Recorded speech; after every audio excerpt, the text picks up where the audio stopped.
government should actually subsidize certain things to make our society a better one.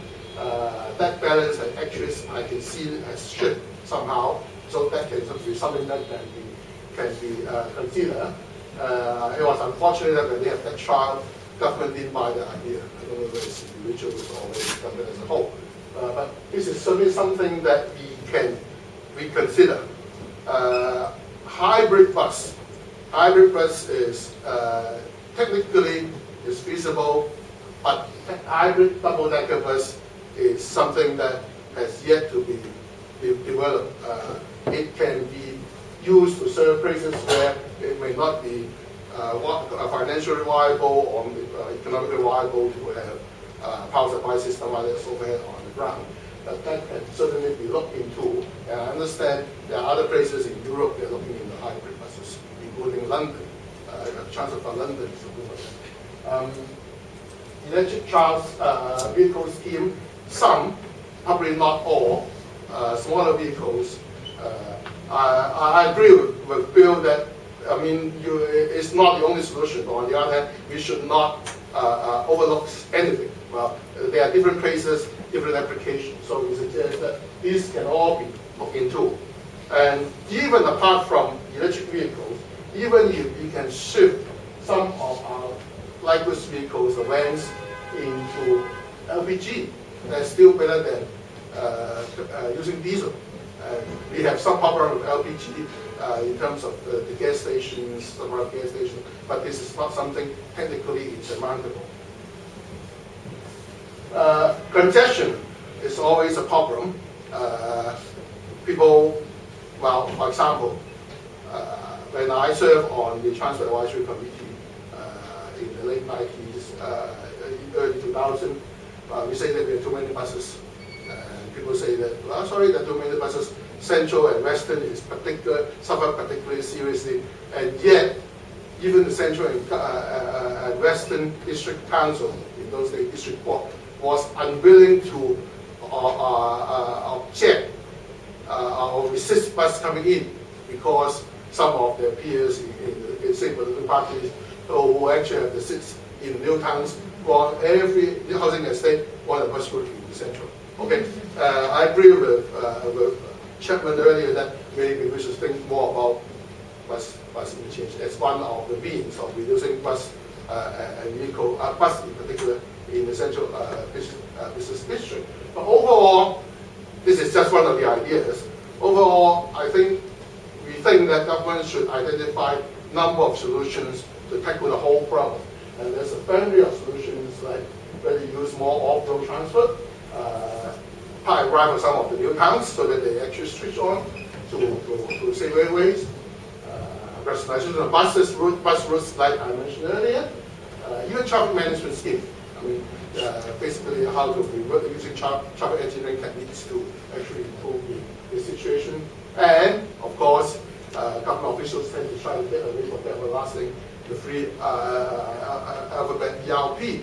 But actually, Hong Kong is actually in a much better situation now, more mature to discuss. I'm not saying that Hong Kong should now have or should not have it, but at least I think the community has somehow been willing to discuss looking at it again. And we think that government should actually have, some high-level working group working on it together and with members from government as well as the private sector or the community to look at the whole thing, how we can make our streets less congested and move faster and leaving more space to pedestrians as well.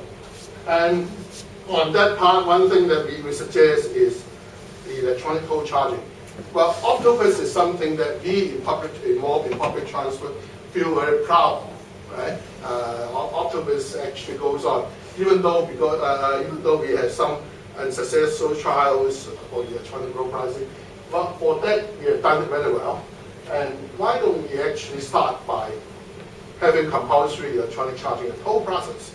At least that will reduce the start and stop at the road plaza, which must be good for the environment, good for the traffic flow, and at the same time, the only bad thing is it reduces job opportunities of the London management company.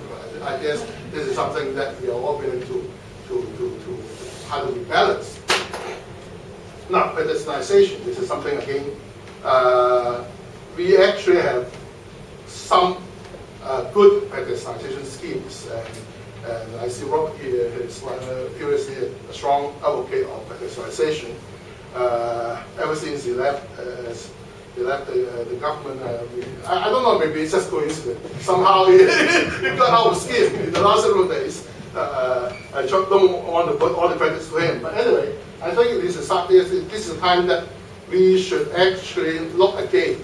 Again, the community is very much different from the community when, say, about 10 years ago, when the idea of privatization was actually pushed through, led by Transport Department in those days. And in fact, again, this is something that is not just one government department. Planning department has some ideas. I think, again, we should actually look at it from a more holistic approach to have some better world-class pedestrianization schemes.